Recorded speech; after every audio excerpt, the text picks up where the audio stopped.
We'll do the deltoid first. So the deltoid actually has three portions. We have an anterior portion of the deltoid, a medial portion of the deltoid, and a posterior portion of the deltoid. And you can tell because this fits against the spine of the scapula, and here's the clavicle. So we're going to go ahead and take that off. Now, if we're looking at the muscles on the scapula, you find the spine of the scapula.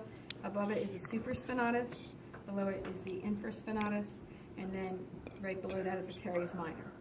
Then we have the teres major. Now remember, the teres major is a little helper to the lat, so we're going to turn the arm around, and we're actually going to see the teres major on both sides. This piece right here is the tendon of the latissimus dorsi. It's cut, but you can see how it runs right next to the teres major. This is the coracobrachialis. So you can see the coracoid process, landmark. Notice also the coracoid process is the origin of the short head of the biceps brachii. So that's how you can tell which head is which. This is the long head of the biceps brachii, and then this is just be the belly. If I label it here, you just write biceps brachii. Brachialis, I can see it underneath the biceps brachii. See, I don't have to take it off to see it. I see it here, and I see it here. I'm going to take it off just so you can see the whole muscle a little bit better. Okay. I'm going to rotate it now posterior, and we have my triceps brachii. So I have three muscles. They all insert in the olecranon process. I have the long head, the lateral head, and the medial head. Now we're going to come down to the forearm. So I always start in one position. I always start like this, and I know this is my brachioradialis, arm to radius. So brachioradialis, pronator teres. They kind of meet like a V. Okay. Now I'm going to rotate this way.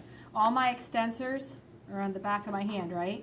Just like if you're not sure about the foot, I'm just going to put your foot in your hand, right? All my extensors are on this side of my hand and this side of my foot for all my toes.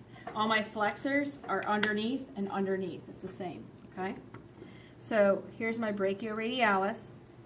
I have two extensor carpi radialis muscles. One's long, extensor carpi radialis longus, and one's short, extensor carpi radialis brevis. And it's on the radius, right, because the thumb side.